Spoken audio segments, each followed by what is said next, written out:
अभियांत्रिकी के अनुप्रयोग। पहला क्वेश्चन, आनुवांशिक रूप से रूपांतरित जीव आपने सीखा, क्या होगा? वैसे जीव जिसका निर्माण आनुवांशिक अभियांत्रिकी के द्वारा किसी विशेष जीन को डालकर बनाया जाता है उसे ही क्या कहेंगे? आनुवांशिक रूप से रूपांतरित जीव कहेंगे। फिर हम बताए कृषि के क्षेत्र में क्या महत्व है, तो कितने महत्व बताए? 5।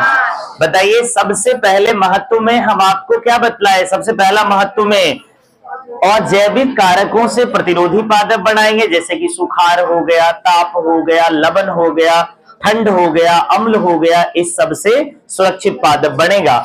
दूसरा, ऐसे जीन का उपयोग हम करके बनाएंगे ताकि उसमें पोषक गुणवत्ता क्या हो सके? बढ़ सके, जैसे गोल्डन राइस बताए।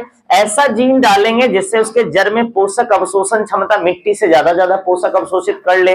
चौथा, हम आपको बताए पीड़क प्रतिरोधी पादप बना सकते हैं, कीट वीट का प्रभाव ज्यादा नहीं पड़ेगा। इसके बाद हम आपको बताए ऐसे भी पादप को बना सकते हैं जिसके कटाई उपरांत के बाद फसलों की बर्बादी ना हो सके।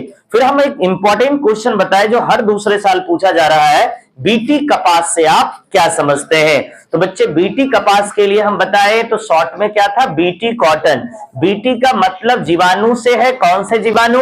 बैसिलस थ्रोजिनेसिस जीवाणु। इस जीवाणु में एक विशेष प्रोटीन पाया जाता है, नाम क्या है? Cry protein. ये क्राई प्रोटीन को बनाने वाला जीन को क्या बोले? क्राइजीन। इसको निकाल करके कहां डाले हम? कपास के पौधे के अंदर। तो ये जीन कपास के अंदर भी किसका निर्माण करने लगा? क्राई प्रोटीन का। ये क्राई प्रोटीन जहरीला होता है ना, जो कहां चला गया? मध्य आंत में। मध्य आंत के पीएच में ये क्या हो गया? सक्रिय। और सक्रिय होकर के इसके मध्य आंत में क्या करा दिया? छिद्र।